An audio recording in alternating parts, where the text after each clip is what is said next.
a comienzos digamos, la primera mitad durante el siglo XIX, ¿no?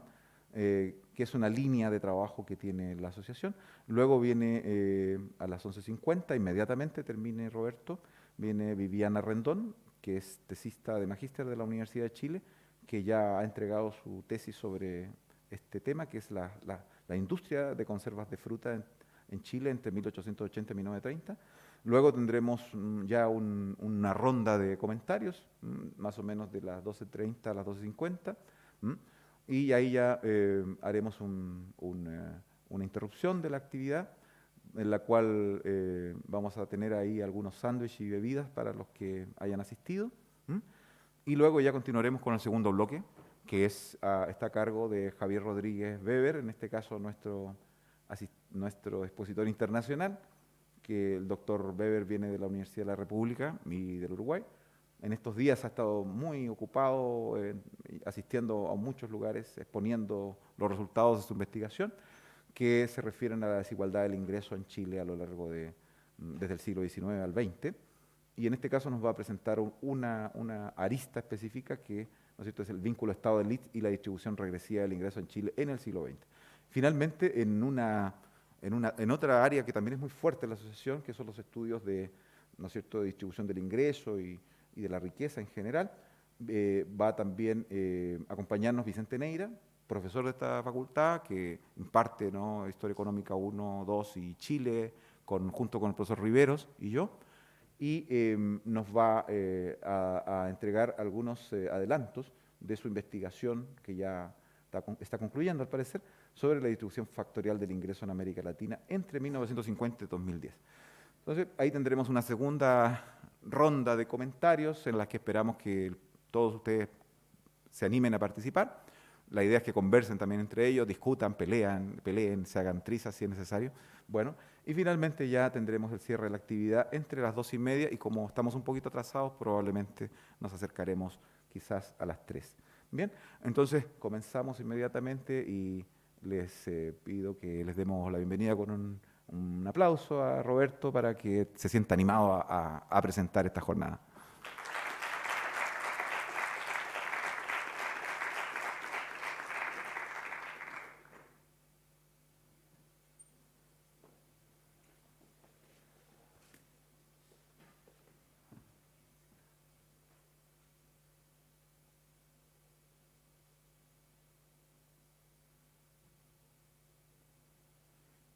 Buenos días.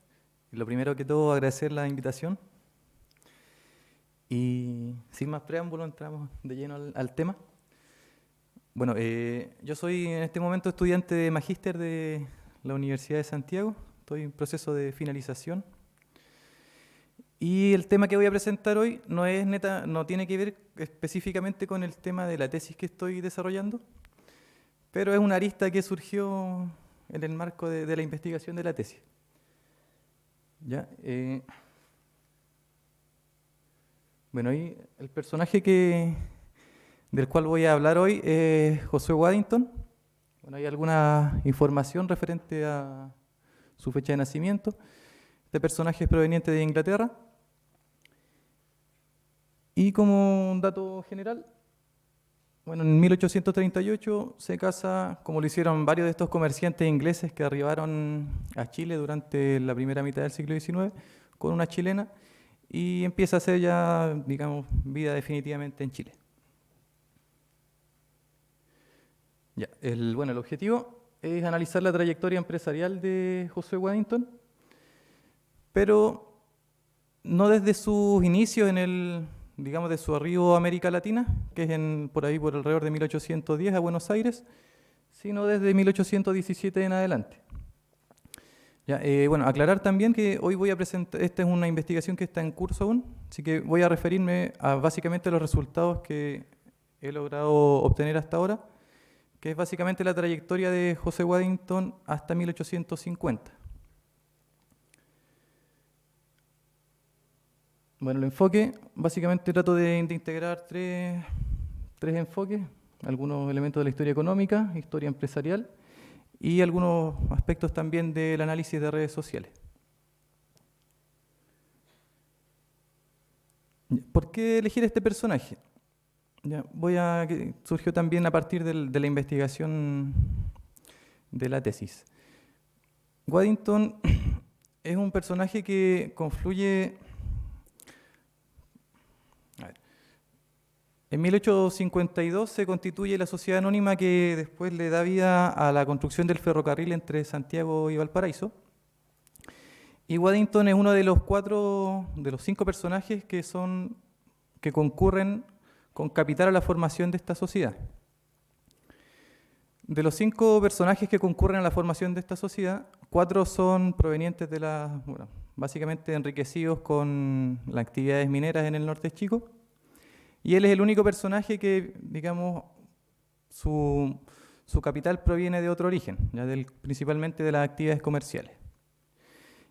¿Y qué me llamó la atención de este personaje? A diferencia de estos otros 4 personajes que concurren a la formación del ferrocarril entre Santiago y Valparaíso, que los otros 4 continúan su trayectoria fundando varias sociedades anónimas más, y José Waddington tiende a desaparecer hacia fines de la década del 50 y no figura en constitución de sociedades anónimas más allá de mediados de la década del 50.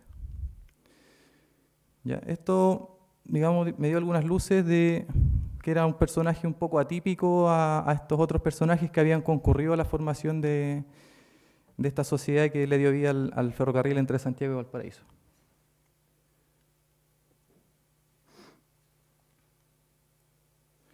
Ya, respecto a las fuentes, respecto a los libros, básicamente quise referenciar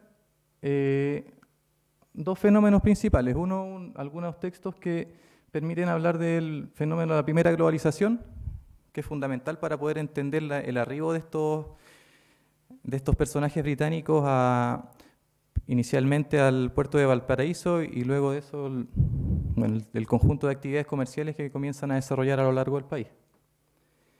Y ahí está Kenwood y Williamson. Y respecto a los autores que se han referido a las casas comerciales y particularmente a definir algunas características de este tipo de comerciantes, hay un trabajo que, digamos, es puntal, que es el de John Rector. Luego Salazar toma, a mi juicio, hace una profundización de lo desarrollado por Rector. Estaba también un clásico ya a estas alturas, el trabajo de Eduardo Cavieres. Y cito, hay alguna referencia también al trabajo de Valdalizo y López que permiten mirar este fenómeno de los comerciantes ingleses en una perspectiva más internacional. Respecto a las fuentes manuscritas, hoy día la investigación y los resultados que voy a presentar responden básicamente a lo que he logrado catastrar en los archivos notariales de Valparaíso. Ya hasta ahora van alrededor de 180 documentos que he detectado en los índices de los archivos notariales. Y lo que señalo ahí son básicamente cómo están tipificados estos documentos en los índices de los notariales. Y más adelante voy a referir más o menos cuáles son los aspectos que involucran cada uno de estos documentos. Para semanas y meses posteriores pretendo indagar el archivo de la Contaduría Mayor y ya también hay algunos documentos catastrados que contiene el Banco de la Provincia de Buenos Aires, que eso permite básicamente poder revisar qué hizo Waddington antes de venirse a Chile, más o menos hasta 1820. Bien someramente, me interesa destacar algunos aspectos de lo que involucra la primera globalización, que tienen que ver con, digamos, permitir la llegada de estos personajes a Chile, el descenso de los costes de transporte, la caída de los costos de seguros y las mejoras de los transportes y las comunicaciones. Básicamente lo que permite esto es una intensificación, hay todo un proceso también de migración de varios agentes consignatarios que empiezan a llegar a América Latina y entre ellos encontramos a Josué Waddington. Respecto a los factores internos, está este concepto de la lotería de bienes, que en realidad es las posibilidades que se abren a Chile por los productos, básicamente los recursos naturales que tenían abundancia al momento que, ¿cierto?, la demanda internacional comienza a requerir estos productos. Y hay algunos cambios institucionales, me voy a referir básicamente o destacar a los aspectos de la liberalización, ¿cierto? De las posibilidades de comerciar con otros países y cómo el Estado chileno fue abriendo algunas posibilidades que facilitaron también la llegada de estos personajes al país. Ya, como definición también bien general, las casas comerciales integran informalmente comercio, transporte, seguros y créditos. ¿Ya? Es decir, establecían toda la cadena que permitía, ya fuese la importación o la exportación de los productos. Y en este marco la figura del comerciante general, ¿ya? Que también se dedica a todas las actividades de la cadena comercial. ¿Ya? ¿Por qué están estas definiciones? Porque en estas definiciones básicamente se enmarcan las casas comerciales en las cuales participó Josué Waddington y también cómo se desempeñó hasta cierto momento. Ya, aquí voy a hacer una primera salvedad, que básicamente lo que he descubierto hasta ahora es que hay un cambio significativo en la forma en la forma de desplegar los negocios de Josué Waddington en el momento que se independiza y funda la sociedad Waddington, Templeman y compañía, ya que es la que mantuvo hasta 1866. Hasta ese momento, Waddington actúa como agente consignatario de casas matrices ubicadas en otros puntos. ¿Ya? Para poder graficar de alguna forma cómo es qué cambios empieza a experimentar su despliegue ya como empresario independiente, acá hay algunos puntos de cuáles son los agentes comerciales con los cuales Waddington tiene establecido básicamente hay algunas firmas de poderes generales y estos son los agentes comerciales a los cuales Waddington le ha dado la atribución de poder comerciar, negociar, comprar, vender en distintos puntos de Chile y América Latina. ¿Ya? Eso es hasta 1834. Desde ahí en adelante, como se puede apreciar, hay cierto repliegue en términos geográficos del despliegue de agentes comerciales por parte de Waddington, pero hay una multiplicación de estos agentes.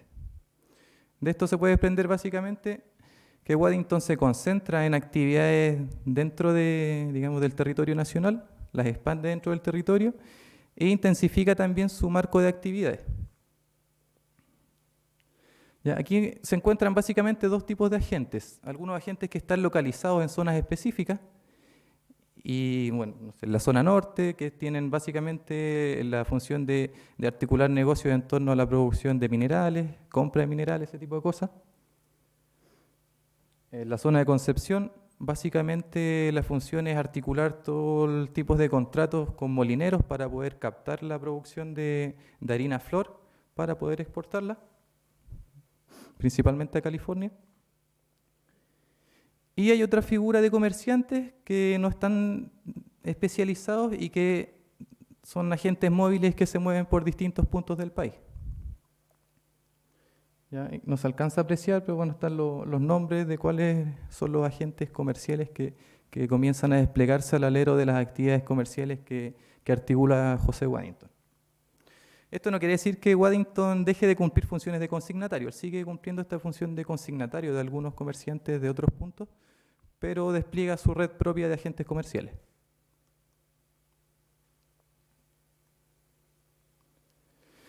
Ya, ¿por qué Waddington?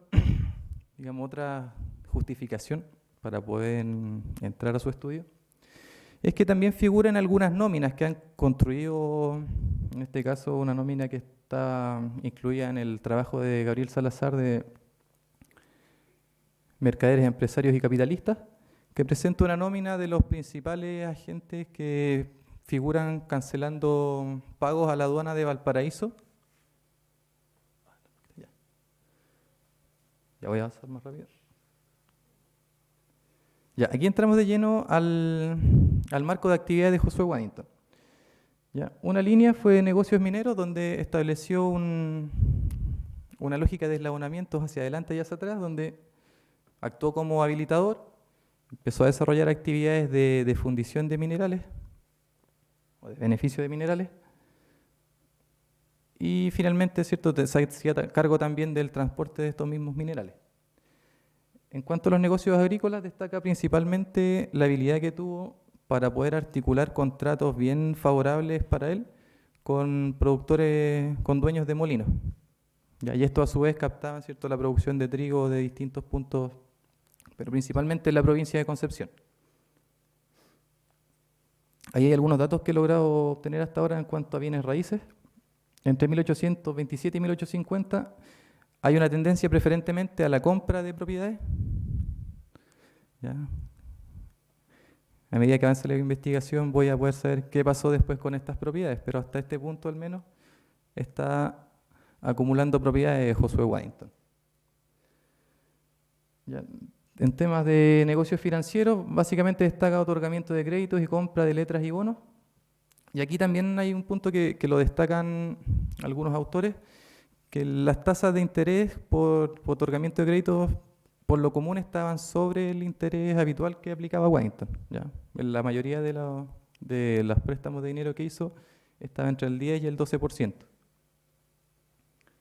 También cumplió algunas funciones recaudando impuestos para el Estado chileno. Y en el marco de esta diversificación, en un momento compra una hacienda en la zona de la provincia de Quillota, que tiene como función principal producir algunos recursos que van a ser después destinados al negocio de la habilitación. En el plano de las actividades industriales, en 1833 establece una fábrica de jarcias, ya también ligado al auge del comercio marítimo. En la misma hacienda de San Isidro inicia la construcción del canal que posteriormente se le dio su nombre. Y también establece una empresa de pozos, ya para lo cual le otorgaron una exclusividad de parte del gobierno. Alguna otra parte otras aristas de la diversificación de los negocios de Waddington fue su participación en la Compañía Chilena de Seguros y en la Compañía de Consumidores de Gas de Valparaíso y en la Compañía del Ferrocarril entre Santiago y Valparaíso. ¿Qué da cuenta de esto? Él concurre en el caso de la Compañía de Chilena de Seguros, es la primera compañía de seguros que se establece, digamos, netamente en Chile.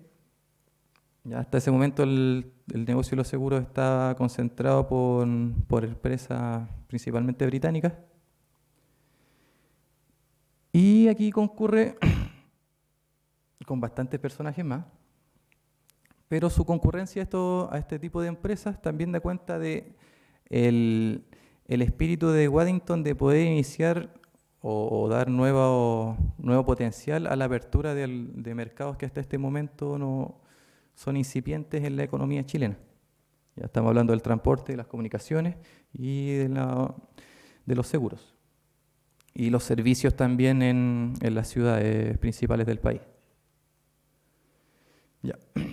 Para destacar también, realzar un poco la importancia de su incorporación o su participación en estas empresas, ahí hay un ranking de cuáles de las 24 mayores empresas constituidas como sociedades anónimas entre 1850 y 1875. Ya para dimensionar más o menos la magnitud de las empresas en las que se incorporó a participar José Waddington. ¿Ya? Y esta es una lista de los accionistas mayoritarios de estas empresas. Y como vemos ahí, se repiten algunos personajes. Y Waddington figura dentro de los mayores accionistas de estas grandes empresas que se constituyen entre el lapsus de 1850 y 1875.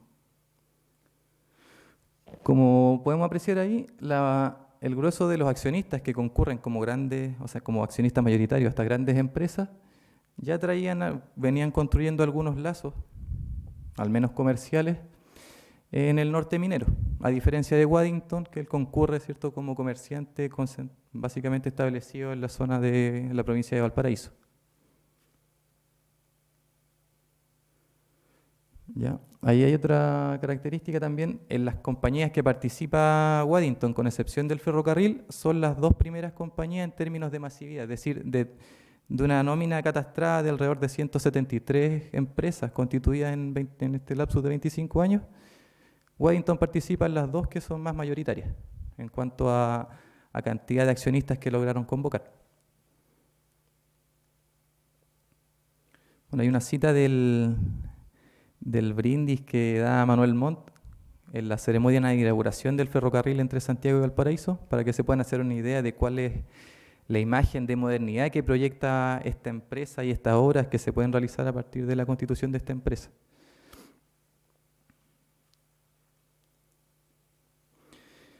Bueno, y para finalizar, algunas conclusiones preliminares. Claramente Waddington apostó por una estrategia de diversificación. ¿Ya? Puso plata en todo lo que se podía poner plata. Apostó por una red comercial amplia. ¿Ya? En el mapita que se mostraba se puede ver claramente cómo expandió al menos la red de agentes comerciales a su cargo. Por otro lado, si bien no abandona las actividades comerciales que podríamos tipificar como más tradicionales, invirtió o se dedicó bastante a abrir o a fundar empresas o iniciativas económicas que permitieran abrir nuevos o consolidar nuevos mercados. Y como un aspecto que todavía no he desarrollado, pero que hay algunos antecedentes, que participó también o influyó en algunos cambios institucionales que fueron decisivos para dar nuevo dinamismo a la economía chilena desde la década de 1850 en adelante. Eso sería. Gracias.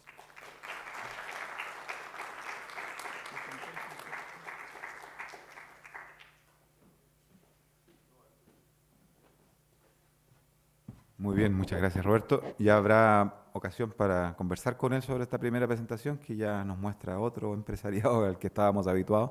Y luego nosotros recibimos ahora a Viviana Rendón, que tiene que comunicarnos también algo importante.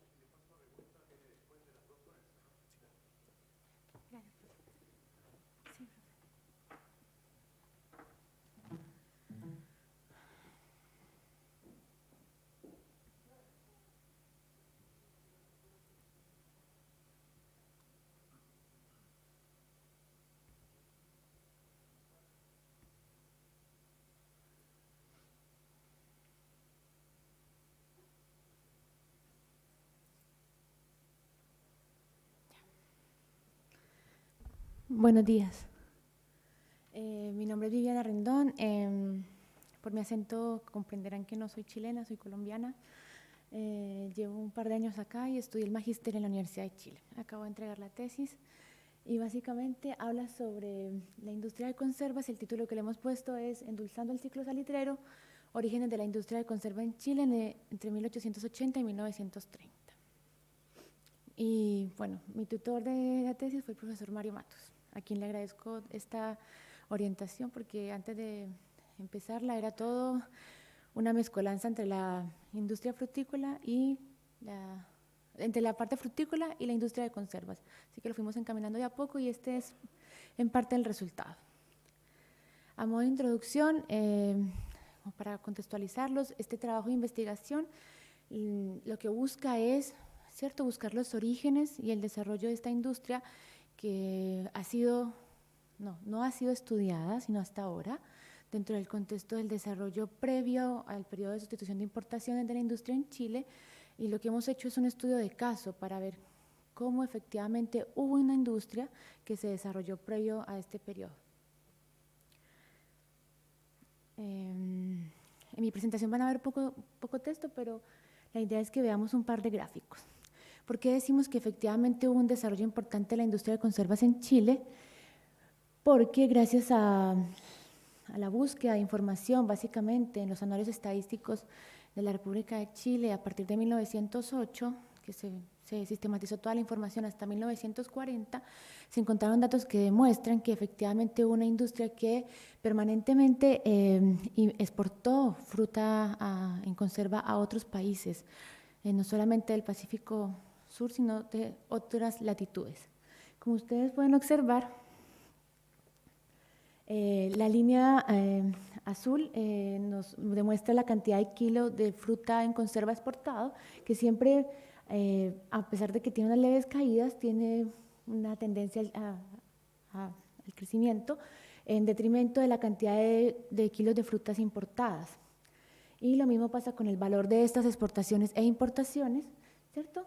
Que están en pesos, ya en valores constantes, pero lo que nos indica el gráfico básicamente es una tendencia al alza, una permanente presencia de exportación de frutas en conserva, que guardando las proporciones respecto a otras industrias, efectivamente tuvo una presencia importante dentro de la economía chilena. Y para reafirmar esto, podemos ver lo que sucede después de la gran crisis de 1929. Podemos observar que se sigue exportando con pequeñas caídas, ¿cierto? Pero la tendencia es al alza, a que hay una permanente exportación de frutas hasta por lo menos 1939, que es hasta cuando logré poder seguirle la pista en los anales estadísticos. Obviamente hay autores que dicen que hay que tener cierta precaución con estas cifras porque en ese momento, durante toda esta parte era complejo como la recolección de datos, pero es lo que tenemos. No obstante, en la búsqueda de información pude encontrar algunos boletines sueltos de la Sociedad de Fomento Fabril, memorias, donde se reafirma efectivamente un cierto nivel de exportación permanente por parte de estos empresarios de la fruta en conserva. Y aquí tenemos un gráfico que nos habla de la importación, ¿cierto? Hubo una caída importante de la importación de fruta a Chile durante todo el periodo, en detrimento, ¿cierto?, de la cantidad de fruta que permanentemente se sigue exportando durante el periodo 1930-1939, que es cuando efectivamente casi todo el sector industrial cae debido a la gran crisis. Y prueba de esto es la presencia hasta el día de hoy de la fábrica Dos Caballos, que supongo la han visto en los supermercados y han comido sus duraznos, etcétera, etcétera. Esta fábrica se fundó en 1906, la fundó Ernesto Penske, un inmigrante alemán que vino a trabajar en las conservas de Nicolás Rubio, muy famosas en Rancagua. Vino como técnico a instalar maquinaria en 1898, a fines del siglo XIX, y en 1906 se traslada con su familia a San Felipe con toda la maquinaria porque Nicolás Rubio entra en quiebra. Entonces se deshace esta fábrica y se convierte en otra fábrica. Entonces él decide emigrar hacia San Felipe. Y si ustedes se dan cuenta, bueno, aquí está una de las primeras etiquetas, Dos Caballos. Este símbolo fue diseñado por su esposa Ana Brandes, que siempre tejía, además porque en la época estaba muy de moda ponerle nombre de animales a las empresas. Después, en 1908, se fundó Centauro, que también todavía sigue presente, ¿cierto? Y es de los hermanos Bosolo, que todavía sigue viva. Hasta lo que tenemos hoy día, que es la etiqueta de Dos Caballos. Tiene más de 100 años, tiene el 80% de la producción nacional y en términos generales exporta básicamente hacia el exterior. Un 20% se queda en el país y tiene una producción autóctona, es decir, en sus propios terrenos sigue produciendo y algunas otras, obviamente, de los productores de los alrededores. La pregunta con esto es cómo este rubro, un rubro que podría ser muy insignificante para todo el peso que tenían otras industrias, logró sobrevivir a lo que viene. Es decir, cómo esta industria logró sobrevivir al colapso del precio del salitre en los años 20 y posteriormente al tema de la Gran Depresión, porque si ustedes se dan cuenta, sigue exportando, sigue habiendo mercado para estas frutas en conserva y ese fue el propósito básicamente de este trabajo, ¿cierto? ¿Qué elementos explican esto? Bueno, en primer lugar, quisiera explicarles que hubo algunos elementos externos que favorecieron efectivamente, uno, el desarrollo y que se sostuviera en el tiempo esta industria. Entre ellos tenemos la caída de costos o la reducción de costos en el transporte, básicamente el marítimo, ¿cierto? Que a finales del siglo XIX empiezan a decaer y esto permite efectivamente que haya un mayor flujo de exportaciones, de llegada de productos de estos países a otros países que necesitaban sostener sus propios procesos de industrialización. ¿Qué otro elemento? Los términos de intercambio favorable para algunos productos primarios, en el caso nuestro el salitre, porque todos los autores que han estudiado el ciclo salitrero concuerdan en que el salitre fue la locomotora que permitió el desarrollo de un mercado interno para otros productos, como el caso de las conservas de frutas. Cabe resaltar que el producto insignia de las conservas de frutas son los duraznos, y estos se concentran básicamente su producción entre la cuarta y la sexta región. Ahí se hacía toda esta producción. Otro elemento importante fue la evolución cambiaria, que también favoreció las exportaciones, lo que en estricto rigor nos lleva a concluir que no se produjo una enfermedad holandesa, como algunos autores lo han querido, ¿cierto?, explicar. En nuestro caso podemos ver que la apreciación de la moneda, el dólar y la libra, favoreció las exportaciones, ¿cierto?, y permitió que hubiese una mayor presencia en el exterior de nuestras conservas de frutas. Bueno, de sus conservas de frutas. Algunas consideraciones internas. Después de buscar y leer diversas memorias y encontrar algunos elementos poco estudiados, nos dimos cuenta que había un amplio desarrollo de una ley proteccionista para favorecer las industrias en general.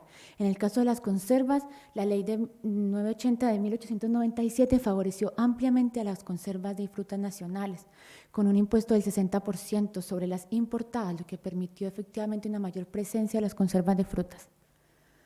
Posteriormente llega la ley 3066 de 1916, porque durante estos años se vio que no era tan efectivo aplicar el 60%, porque dependiendo del puerto por donde ingresaran, bajaban la tasación de la fruta, entonces pagaban menor impuesto que algunas conservas nacionales, así que pusieron sobre el valor de la fruta en específico agregar el impuesto. Y vuelve y se modifica en 1928.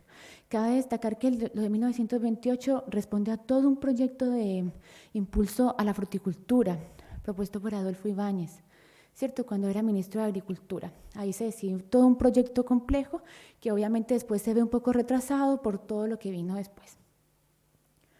Y lo más importante que hay de esto que se pudo concluir es el trabajo mancomunado entre la Sociedad de Fomento Fabril, que era la que representaba a estos empresarios, porque allí se agrupaban en conjunto con el Estado para poder impulsar una industria que se veía favorecida por las condiciones climáticas de Chile.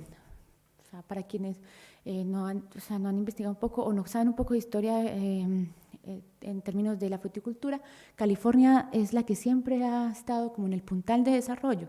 Entonces, nuestros empresarios querían parecerse a California, por eso le llamaban a Chile la California del sur de América. Y con este ideal siempre trataron de llegar a las mejores condiciones para favorecer el desarrollo de la industria. Otro elemento importante es la iniciativa propia de los empresarios del sector. ¿Por qué una iniciativa propia? Porque en los momentos de crisis lograron actuar con una racionalidad sofisticada que les permitió sostenerse. Pues como ustedes saben, hubo momentos de mucha crisis y de mucho caos, y este actuar en conjunto de todos los empresarios permitió, en definitiva, poder sacar adelante el rubro.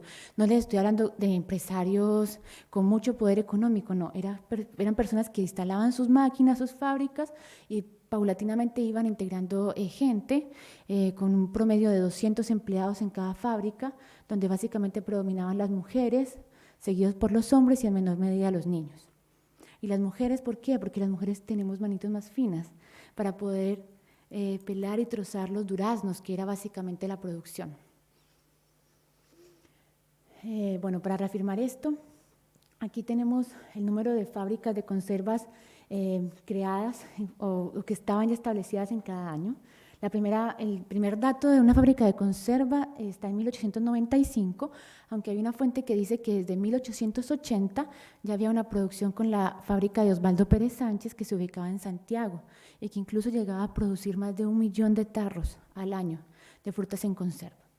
Si ustedes se dan cuenta, hay una tendencia fluctuante, algunos puntos como en 1913, donde se ve un mayor número de industrias, pero que sube y que baja y que se mantiene en un promedio aproximadamente entre 15 y 20 fábricas. Para 1918, el 25 y el 27 no se hallaron datos, o sea, ese dato no está registrado en el anuario estadístico.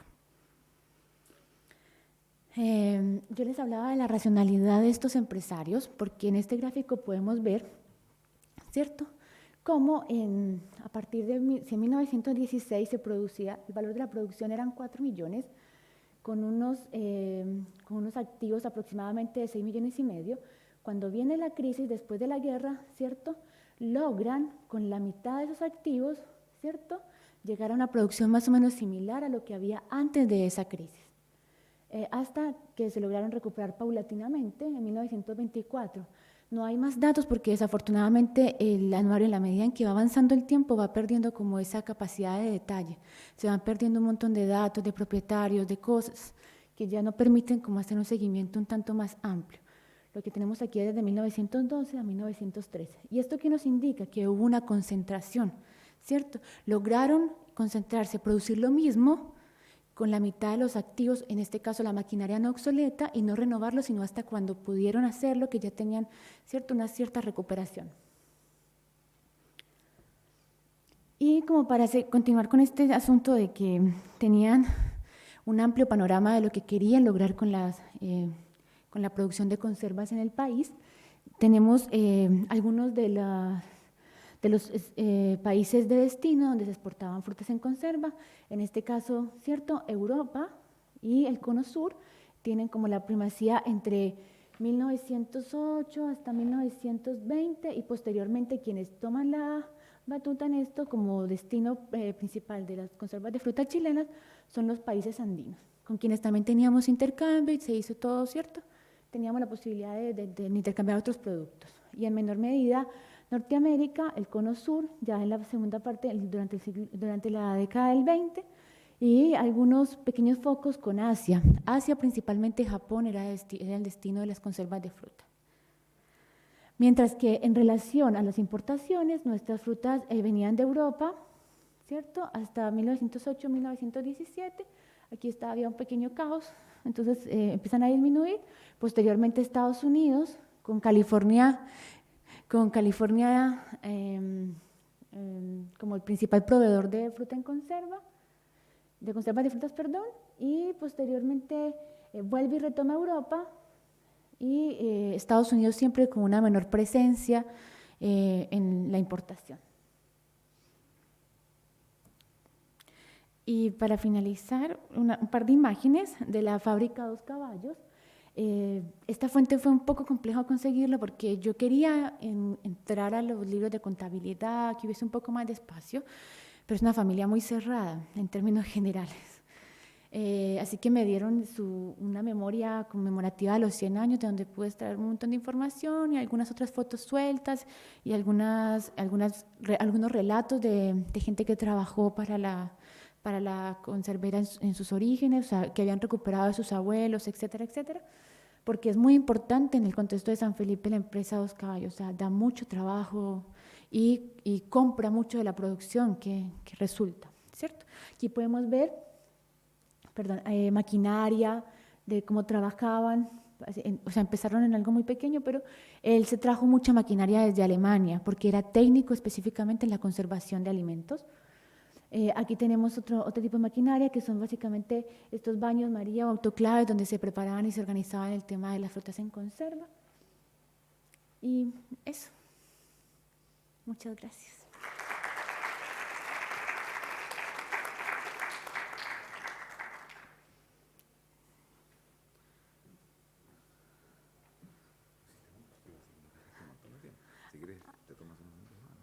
Bueno, sí, como lo hice un poquito rápido, y yo habitualmente hablo muy rápido. ¿Qué les puedo contar? Respecto a las fuentes, básicamente trabajé los anuarios estadísticos, los boletines de la Sociedad de Fomento Fabril y algunos boletines donde se promocionaban, por ejemplo, las ferias de exposición de las industrias chilenas.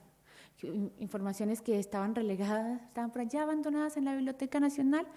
Las pude recuperar y algunas están en línea incluso para consultar. Y les estoy hablando no solamente de las frutas en conserva, sino que hay una relación, una descripción en esos documentos de muchas otras industrias, no solamente de alimentos, sino de otras áreas. Ahí encontré la reseña de 7 de estas fábricas, donde se habla de su producción, el área que ocupan, la cantidad de operarios, de empleados que tienen, hacia 1904. Entonces, a partir de eso le seguí la pista a cada una de ellas, siguiendo su trayectoria. y pude construir un relato en torno a esto. ¿Qué otro elemento les puedo decir? Que este estudio es un estudio de caso que abre la puerta para investigar otras pequeñas industrias que pueden dar cuenta de que antes del proceso sustitutivo de importaciones, ¿cierto?, hubo otros desarrollos y en lo cual yo creo, como extranjera y también como ahora que estudio esto, porque me gusta, porque me encantó y me gusta mucho trabajar con fuentes, que hay otras industrias que también merecen la pena de ser estudiadas porque hacen parte de una historia, ¿cierto?, que no ha sido totalmente recuperada, principalmente hasta antes de 1930.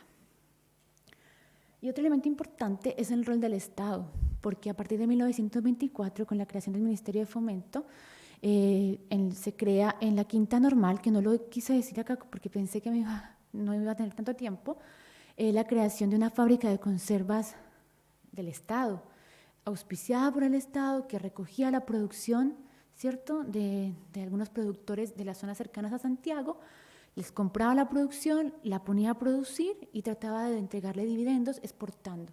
¿Y cómo lo hacían? Tratando de instaurar prácticas, como lo hacían en California. Todo el tema de los tarros, que todo fuera tal cual como el estándar americano.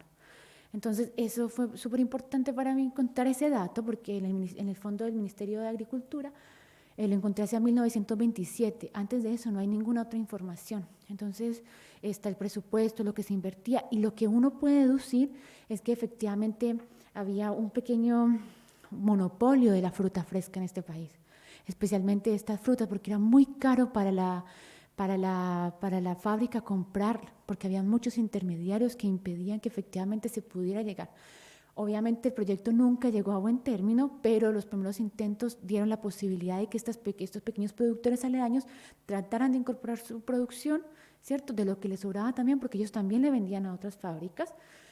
En Santiago hubo más de 13 fábricas al mismo tiempo, durante varios años, que se instauraron acá y les compraban a otros productores porque no tenían sus propias chacras, a diferencia de Penske, de Bosolo, en el caso de Centauro, a diferencia de lo de Nicolás Rubio, o el criadero de árboles Santa Inés, que también está por Calera de Tango, todo este sector, ellos tenían sus propias chacras y se alimentaban, ¿cierto? Pero fue un gran intento. Entonces yo creo que hubo una intención de poder desarrollar, de hecho de formar técnicos en la conservación de frutas, porque había un plan de estudio dentro del plan de desarrollo de la fábrica en la Quinta Normal, así que rescatar eso como una iniciativa importante también del Estado, y obviamente todo este rol de corte proteccionista con estas leyes para tratar de proteger no solamente las conservas, sino otras fábricas.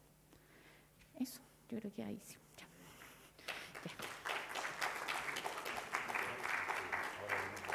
Ya.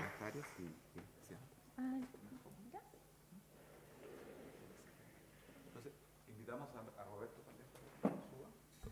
Y bueno, ahora sí viene la ronda de comentarios, preguntas y matices que ustedes quieran introducir y que pueden hacerlas llegar directamente a ellos, y ahí ellos irán respondiendo. Yo hacía modo nada más de preámbulo y solo a sabiendas de que hemos recuperado tiempo bastante, porque Viviana fue muy generosa en ese sentido, nos dejó mucho tiempo disponible y no comenzamos tampoco tan tarde. Entonces nos quedan unos pequeños minutos para quizás hacer una introducción al hilo conductor que tienen estas dos presentaciones, que tienen algo en común.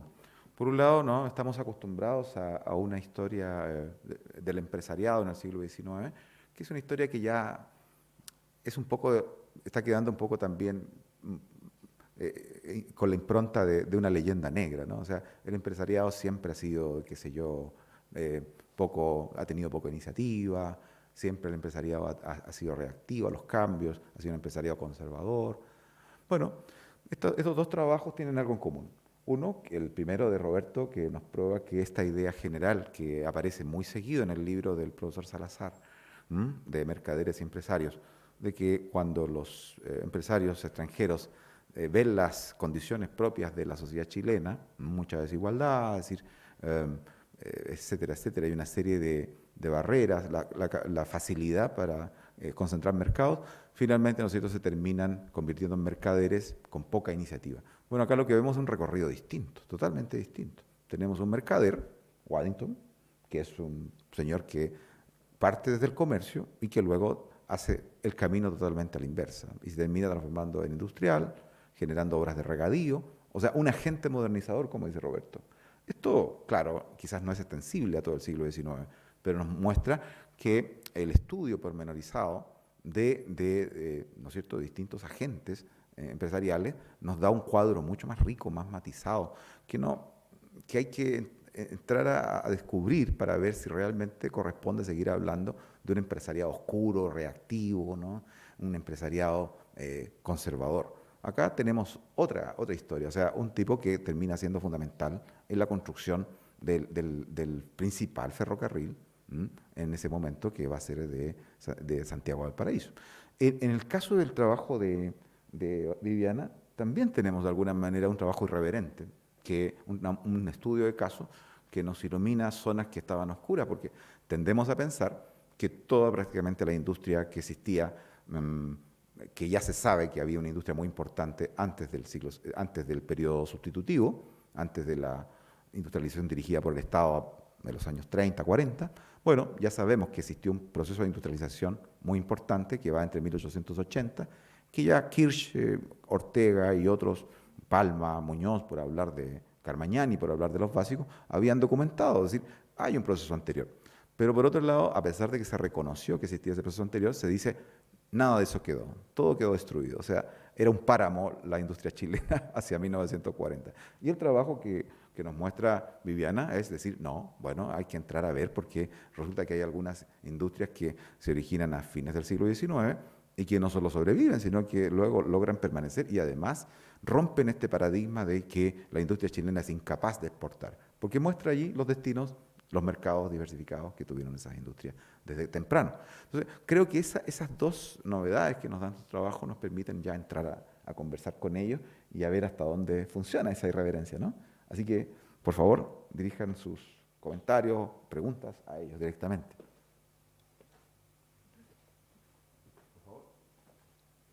César, por favor. César Yáñez.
¿qué proporción de la producción iba al mercado nacional y cuál iba al mercado internacional? ¿Por qué? Porque ¿había un mercado local capaz de sostener esta industria o era indispensable también, igual que con el mismo argumento del latón, era indispensable exportar? Algo así como que el que no derrama hacia afuera del país no va a sobrevivir.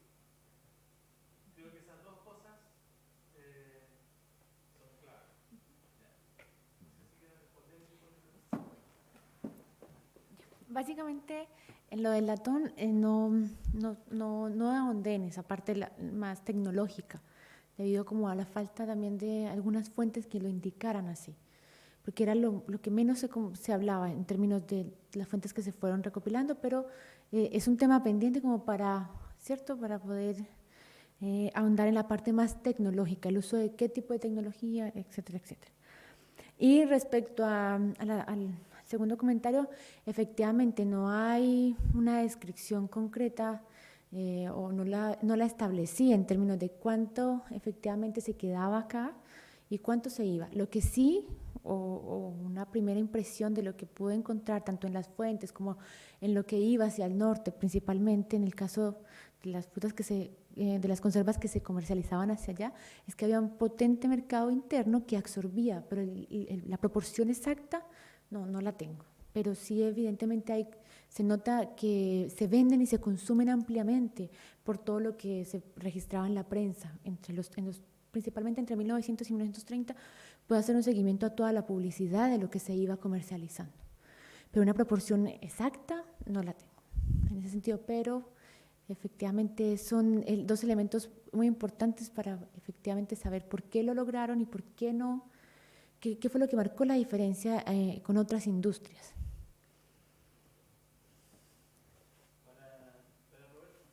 Por favor. Gracias. ¿Con qué hipótesis nueva enfrentas un tema súper tradicional de la historia económico-social chilena? Yo tengo la impresión de que lo que sabemos sobre estos empresarios del primer Chile es un tipo de historia económico-social en donde termina siendo más social que económica, ¿no? Sabemos mucho sobre ellos, sabemos cosas que hacían, etcétera, pero la economía que está detrás de este periodo y que se puede destilar a partir de estos estudios de casos. ¿Dónde se ganaba el dinero? ¿Dónde se ganaba la plata de estos empresarios? La clave era que pagaban salarios muy bajos. La clave es que podían prestar dinero y rentaban de ese dinero. Creo que ahí es súper interesante volver sobre un tema tradicional, pero mirarlo con otros ojos. Lo demás, más o menos lo sabemos. Si fueron buenos empresarios, yo estoy de acuerdo con Mario, fueron buenos empresarios hasta el punto que se han quedado con el país, son los mismos nombres, ¿no? Súper buenos empresarios. Pero ¿cómo lo hicieron? ¿Cómo lo hicieron? ¿Cómo funcionaba esta economía capitalista chilena temprana?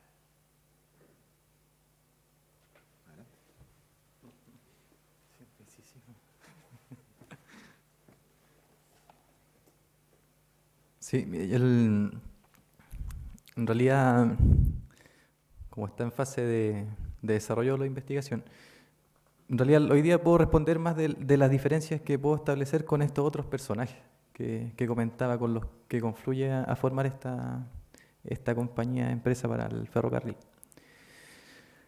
¿Cuál es la característica que define básicamente estos personajes? Hay un proceso de acumulación que también es bien sabido, asociado básicamente a la producción minera.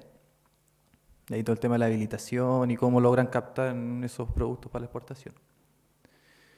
En el caso de Waddington, básicamente sería, en gran parte, ligado a la actividad exportadora o importadora. Pero en la década ¿qué lo diferencia de estos personajes? Es que todos estos personajes después confluyen en la formación de los bancos. Ya toda esta dinámica especulativa que en algún momento se desarrolla al alero de la actividad minera, luego se empieza, de alguna forma muta y se comienza a desarrollar al alero o bajo el paraguas de la actividad financiera. Y Waddington no figura en ninguna nómina de constitución de bancos, por ejemplo. Ahí hay un cambio que al parecer Waddington al cual no logra incorporarse. Entonces, no sé si en términos de sea algo nuevo plantear que en realidad después la actividad financiera es la que se convierte como la principal actividad de acumulación de capitales. Pero hay un tema ahí, o esta figura o este personaje lo que logra representar es que es como el punto del rompimiento definitivo o del cambio definitivo respecto a algunas lógicas empresariales. O el momento de... no sé, definitiva en realidad una palabra un poco... Pero hay signos de, efectivamente, ya se consolida una transformación y Waddington no se haría cargo o no asumiría esos rasgos de cómo mutan estos otros personajes y eso redunda en su declive en términos de éxito económico. No sé si responde algo. Pero está todavía en curso porque hay temas, no sé, hay un elemento interesante, es cómo logra captar gran parte del negocio de la exportación de harina, por ejemplo. Pero no logró captar, aún en el desarrollo de la investigación, que también le fue en eso. Perfecto, más preguntas. Preguntas o comentarios, porque la idea es que abrir el debate, ¿no? Y también entre ellos, si quieren conversar y hacer algunos alcances mutuos. Ignacio Pérez, por favor.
Sí, que en realidad no expuse más datos cuantitativos porque igual están en desarrollo. Entonces, por ejemplo, no sé, el tema de las propiedades, los documentos efectivamente te señalan, o sea, se puede hacer la reconstrucción, cuánto compraba una propiedad e incluso se le puede hacer el seguimiento después a cuánto la vendió. Y en ese marco, qué tanta utilidad le trajo no sé, ese bien raíz. De hecho, estoy en ese proceso. El tema de también los préstamos de plata, también está el dato de cuánto prestaba, las tasas de interés, están ahí también en los notariales al ladito si le pagaron o no le pagaron. Se puede hacer esa reconstrucción, pero es parte del proceso. Y en temas de importaciones y exportaciones hay que básicamente meterse al tema, revisar los registros de la aduana de Valparaíso, y eso ya es tarea larga también. Pero mm.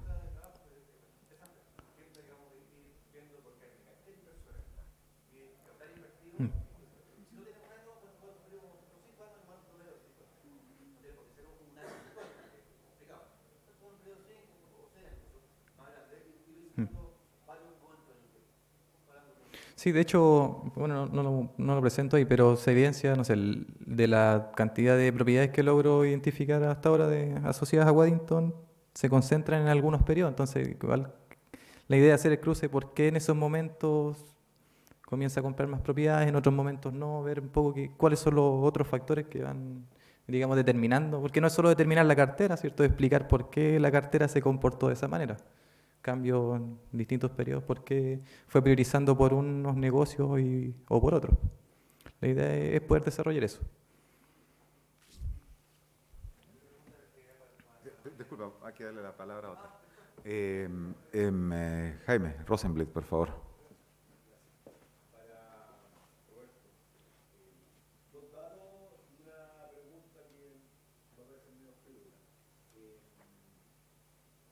Hay una tesis de un señor que se llamaba Robert Oppenheimer sobre la construcción de los ferrocarriles de Santiago del Paraíso del Sur.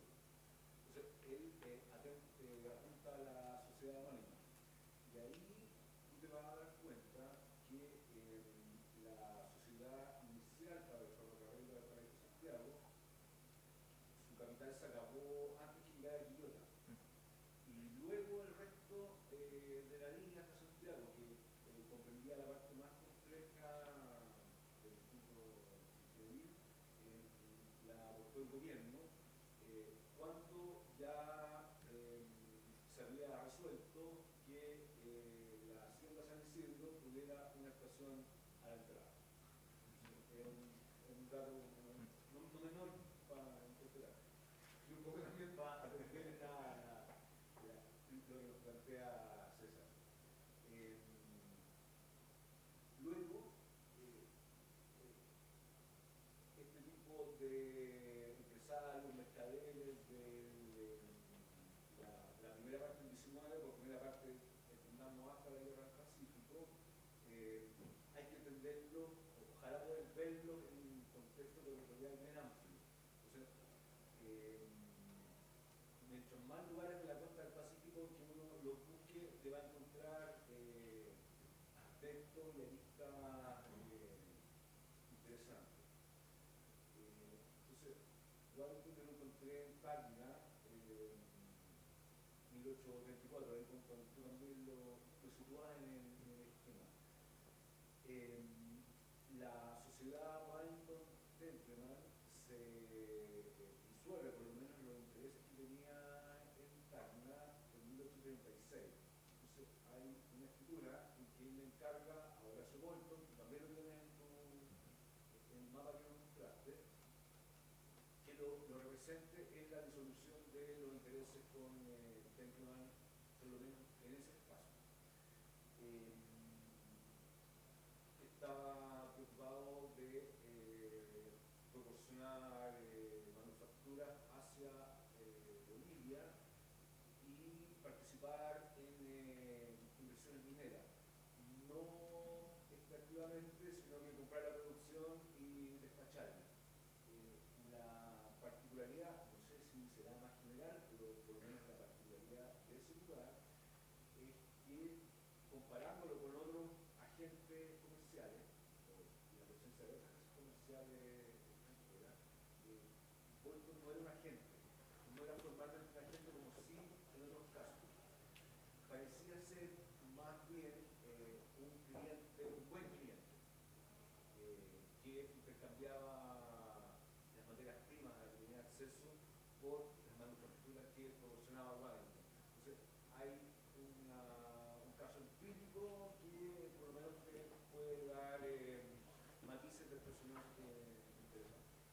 Ya. Y la pregunta frívola es, ¿qué sabes tú de participación y aporte de Wellington al financiamiento de la guerra de la Confederación del lado chileno?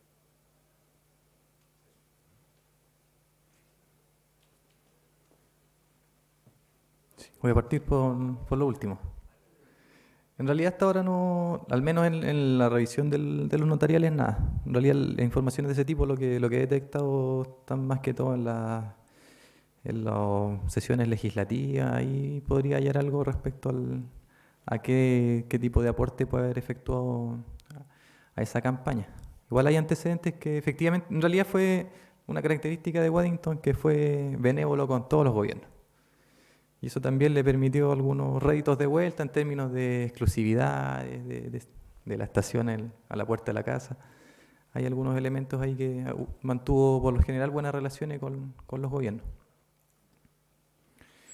Y respecto a los otros datos, de ahí registraremos, pediremos el datito más específico, pero sí, en realidad, bueno, ahí como metodológicamente tengo un tema que resolver porque efectivamente hay agentes que tienen la figura de agente comercial como la imagen más clásica, y hay otros agentes que en realidad están como entre socios, agentes, pero no son socios formales.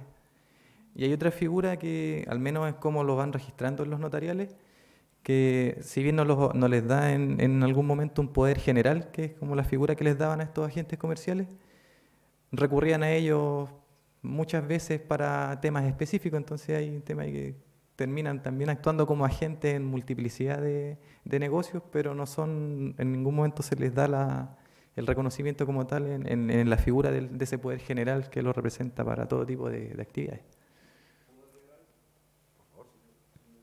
No, por favor, es un momento para debatir. Lamentablemente en Chile no tenemos una buena memoria de algún tipo de estos personajes, sino que más bien tenemos memoria de sus descendientes. Pero sí para Perú y Argentina hay diarios, 40, 50 años de Estado. Entonces, la fórmula esa de la gente, o sea, uno va a hacer una escala, primero es un empleado, un cajero, alguien que encarga trámite, más confianza, sobre todo si comparten algún tema cultural, lingüístico, e incluso, sobre todo, paisanaje. Entonces te vas a encontrar con que la mayor parte de los casos son empleados a los cuales le da el horizonte de ser socio comunitario y que cuando van trasladándose a centros urbanos más primados, a Santiago, Valparaíso, a Lima, a Buenos Aires, lo deja como representante de la empresa, de la sociedad en una provincia. Por eso yo decía que en el caso de Bolton con Wellington no es la misma lógica que sí otros comerciantes. Y para el caso del aporte de Wellington a la Confederación, salió hace el año pasado el libro de Gonzalo Serrano sobre Santa Fe Ungul, en el Valparaíso de la Confederación, que te aporta todo la información sobre la adquisición de armas que tuvo por cuenta de Wellington y el arriendo de embarcaciones. Entonces, creo que eso por lo menos supera la figura del personaje, la hace más compleja y no buena en el caso de el conservador, empresario, innovador, especulativo y el gallo arrojado, aventurero. Entonces, es interesante para situar al personaje lo más cercano a su realidad. Muy bien, más contribuciones, por favor. Vicente Neira y después César Yáñez. Es un comentario muy pequeño para la presentación de la CONTESMA. Cuando ponen importación y exportación, a lo mejor lo toman en cuenta, pero muchas veces cuando aparecen exportaciones industriales en ese periodo son reexportaciones de cosas que llegan a los puertos del norte y después van a los países andinos. Entonces, como además sus zonas de destino de exportación son los países andinos,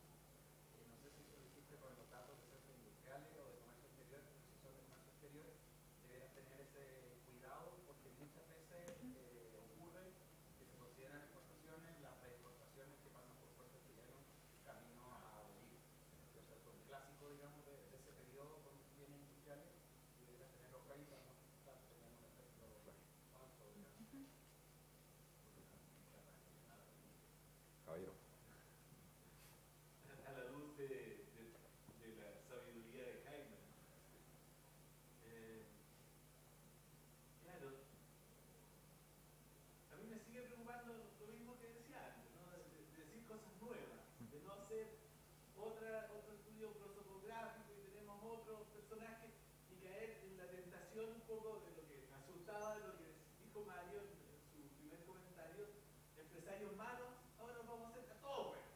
Ya, pasamos de la época de tener empresarios malos a tener empresarios ahora buenos. Y con eso no aprendemos nada. Creo que no aprendemos nada de nada. O sea, a los que les guste que sean buenos siempre lo van a ver bueno, y los que no les guste que no sean buenos lo van a ver siempre malos. Ok, creo que hay que huir corriendo de ese tipo de pensamiento, porque no nos aclara las cosas. En cambio, cuando hablaba Jaime, creo que es súper importante aclarar las relaciones del empresariado con el Estado.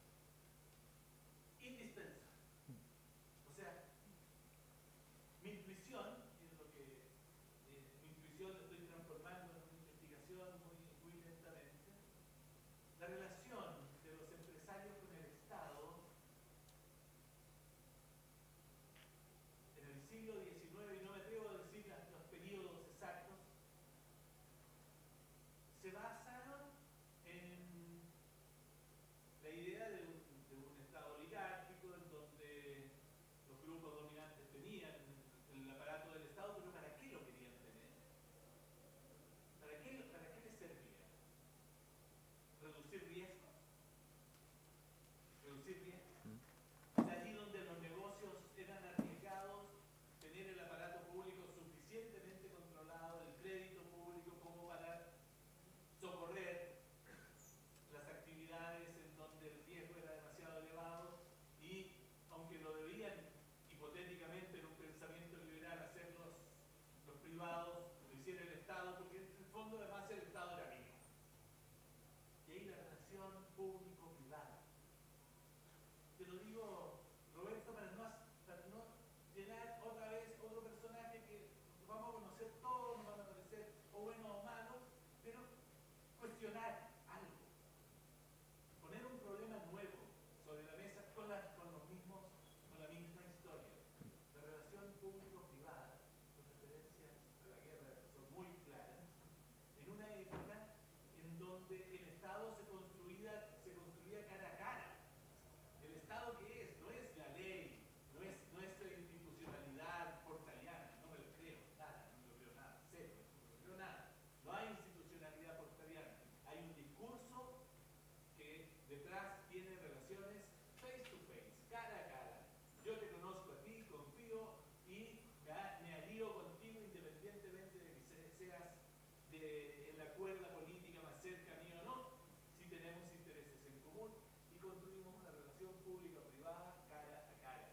Y esto es la referencia más interesante aún, sigue siendo el libro de North acerca de ese tipo de capitalismo basado en relaciones personales que no consiguen generar desarrollo, y aquellos países en donde se enriquecieron más rápido fue cuando pudieron institucionalizar las relaciones y todos los que tenían buenas ideas pudieron ir a competir en el negocio de ser empresarios, no solamente sin dar la entrada a aquellos que tienen un control de lo público a partir de face to face.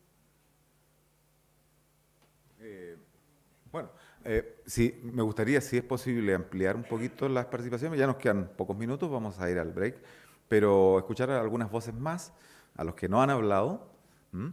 Y hay profesores, muchos, hay profesores de acá, de la facultad, profesor Álvarez, profesor Núñez, bueno, tenemos invitados, el profesor Samaniego creo que está ahí. Está, bueno, tenemos varios. Entonces, escucharlos un poco más y ya con esto ir cerrando, pero también escuchar a los estudiantes, ¿no? Porque de ahí salen preguntas, salen provocaciones y también nos gusta verlos activos, no solo ahí escuchando, ¿no? Así que atrévanse, estos son los últimos minutos para que ellos ya vayan haciendo un cierre y ya a la una vamos a hacer un quiebre, un break y luego les pedimos que ahí atrás están los sándwiches, están las bebidas, que como tenemos que cuidar este local, nos han pedido encarecidamente y hay que hacerlo, que salgamos con nuestras provisiones al hall que está al lado y ahí, ¿no es cierto?, lo consumimos. Entonces, para ir haciendo el cierre, hagamos una última recogida de preguntas, opiniones. Ojalá que se atrevan los estudiantes también, o los miembros de la asociación, y ellos van a ir respondiendo. Así que está abierto el micrófono.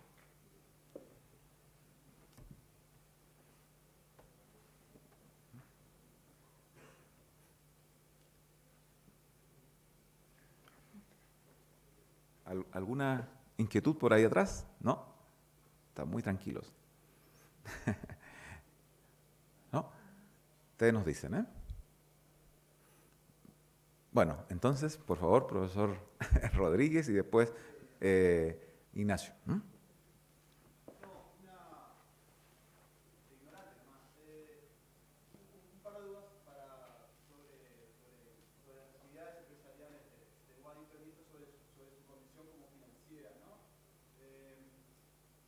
¿Llegaste a ver si el negocio se ve afectado con la creación de la caja de crédito hipotecario? Por ejemplo, si tiene que prestar, cómo afecta la tasa de interés, etcétera. Y a quién le presta. Dijiste que si cuando los deudores, quienes se endeudan con él, se hipotecan, ¿tenés una idea, por ejemplo, quiénes son? Si son propietarios más grandes, propietarios más pequeños. Porque hay como una bomba de succión de dinero ahí, ¿no? Eso del 1% mensual importante. Y nada, quería saber quién era el que estaba sangrando del otro lado. Si lo tenías claro, si pensabas que lo podrías ver con la información que has visto que existe, etc. Sí, sí, de hecho, o sea, básicamente todos los documentos hasta ahora los he fichado con personajes. Entonces la idea es, y el tema de los flujos estos de cuánta plata presta, la idea también es poder cuantificarlo en el periodo. Se puede hacer, está el dato de en cuánto consiste, y también está el dato si le pagaron o no. Entonces, porque por ahí lo que he detectado, no sé, ahí como típico minero, o al menos del negocio de habilitación, las minas que fueron, o cuando se integró como propietario minero, fueron adquiridas por deudas impagas. Algunas propiedades también fueron adquiridas de esa manera. Entonces también hay una expansión de actividades, pero se puede, la idea es construirlo. No sé si sea como obviamente se van a pasar cosas entre medio, pero se puede hacer una imagen más o menos de cuánto fue lo que movilizó en ese tipo de actividad. Y buen dato poder cruzarlo con la idea es poder incorporar esos factores más contextuales. La idea es que no sea ese personaje aislado, analizado en sí mismo. Muy bien, Ignacio. Viviana, perfecto.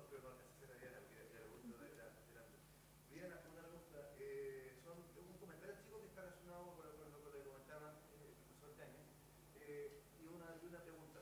El comentario es relacionado en breve, es si es que las personas de fruta, como vos se vieron favorecidas por la donación de la moneda, que permite que las personas sean más competitivas, ¿no es cierto? Eso es un trabajo que trabajó Palma.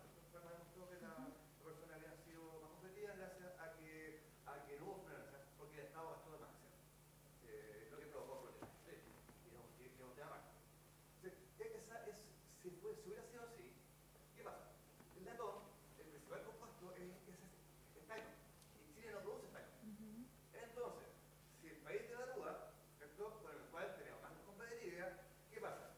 El principal insumo de la industria conservera también se encarece. Entonces, al final, todo lo que yo gane de competitividad y de evaluación, lo voy a perder por la misma evaluación, porque el insumo es importado. Entonces, habría que ver en el fondo cuál es la composición, cuánto yo gasto en el fondo en eso, porque si el insumo importado, y más si el latón es importado como latón, entonces el impacto de la evaluación en la productividad es cero, porque finalmente todo lo que yo gane vía productividad como tal, lo voy a perder vía insumo.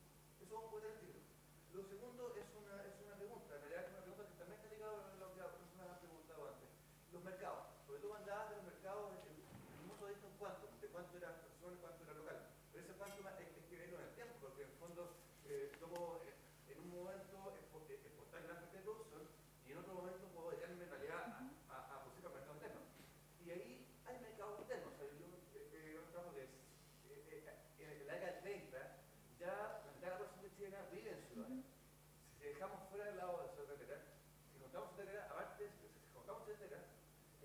2/3 de la población de Chile, un poco menos, 70% de la población, vive en zonas urbanas o ceteras que consumen productos de este tipo, porque son zonas donde la acceso a fruta es más complejo. La cadena logística para llevar fruta fresca a salir es casi imposible. Y para llegar a las ciudades también es complejo. La periferia puede ser, pero no es complejo. Entonces, el mercado urbano es grande. Entonces, en ese sentido, quizá, como hipótesis de trabajo, podría ser que en los años 30 las personas pueden caer en términos de cuánto, o sea, de total la producción, y se pueden reorientar hacia el mercado interno, específicamente en las ciudades. Habría que ver, no sé si tenías alguna cifra para mostrar, digamos, cuánto es el cuánto. O sea, yo puedo tomar exportaciones, le resto el cabotaje, tomo producción nacional menos personas. Con eso tengo la producción del mercado interno. Pero ese mercado interno yo lo puedo poner. Si tengo las cifras de cabotaje, hace corte grande, con la cual yo puedo exportar las cifras de para allá. Y tengo con eso más de producción que me da para las ciudades, Pero lo que sucede ahí, Ignacio, es que en términos del comercio de cabotaje no se puede estimar, porque en ese comercio de cabotaje están mezcladas las frutas en conserva y las legumbres. Y mi estudio específico está todo junto. De ahí, por eso no lo tomé en cuenta, porque también revisé el cabotaje para poder estimar eso. Bueno, el estudio va hasta el 30. Efectivamente, después del 30 hay evidentemente una mayor apuesta por estos empresarios en la prensa por vender sus frutas de conserva en Santiago. Y previo a eso, en el caso de las conservas Rubio, hay una ofensiva bastante potente por hay una lucha entre las empresas por quién vende más barato la lata de conserva, llegando incluso a 0.60 pesos de la época, para ver quién vendía la mejor. Entonces, en el caso del comercio de cabotaje es muy complejo porque las frutas se mezclaron con las legumbres y específicamente yo abordo son las conservas de frutas, no la mezcla, aunque varias de esas empresas hicieran la producción, ¿cierto? En conjunto, en ese sentido. Muy bien, gracias. ¿Ya? Bien, entonces hacemos el primer break y los invitamos a tomar una merienda ahí, pero afuera, por favor, para no manchar acá. Y volvemos a la 1 y un poquito más, 1:05, si les parece.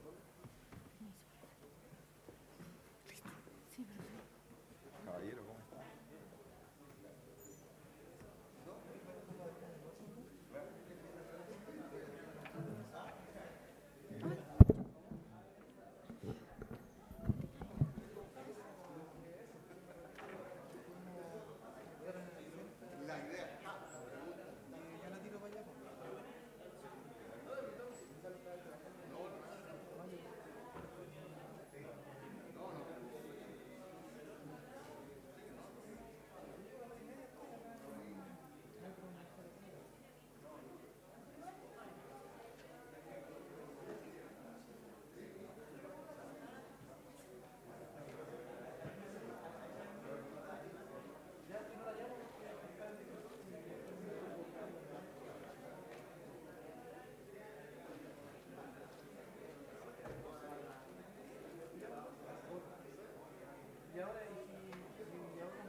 sea, el tipo me puede decir, a mí no me vas a mí no me vas a convencer si no haces esto, pero decirme no podés decirlo si no haces esto, es provinciano porque piensa que existe un único mundo, digamos. Es provinciano. Vos decís que no es provinciano, que está bien y que tiene razón, ¿no? No digo que tenga No, razón, ya sé, pero digo que no me debería sorprender. digo que la decimos. norma en la facultad de economía. Bueno, está, yo qué sé, puede ser, claro, puede ser, porque yo con economista interactúo, acá está. Sí, pero No es un... hay una cosa. Bueno, está, sí, eso sí. Claro, lo que es que eso sale de pesa a la actividad y pero en la católica de 14. Y probablemente más, no, y entonces me decía, Eso, y eso es lo que yo te digo, y eso que es ¿no? y eso que no es una facultad ortodoxa, me decía. Tratando de hacer un ejercicio con datos de panel, variable instrumental, Sí, bla, sí, bla, sí, bla, sí, bla, sí. bla, bla, basándose en bibliografía de la ILO. Y no, sí, entiendo. O sea, entiendo, yo no me lo esperaba. La cuestión, yo voy a pasar todo.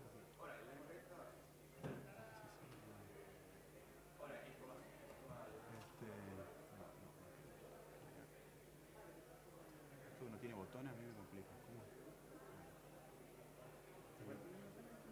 ¿Sí? ¿Es el botón ahí? Tienes razón, es un botón.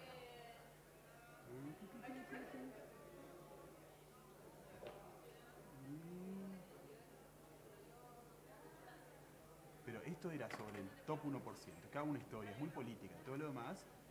Pero ¿Qué cosa, lo de Sol o lo lo que de- presenté. No, el Sol era una cosa como reflexiones ¿Qué es lo que vas a sobre. presentar ahora? No, lo de la UPD, digo. Y Top Income nunca sale con revisiones. Exactamente, pero para ellos sí. Pero para ellos sí. No, porque Piketty tiene no el libro, me dice otro, pero tiene documentos que tiene como papers que hace. Y yo dije, me lo salté, que yo no los leí. Después fui y revisé. Tenemos que quedarnos ahora, ¿no? ¿Sí? ¿Empieza la hora? ¿A la 1:10, una cosa así? Sí, lo obligué. No, les dije que...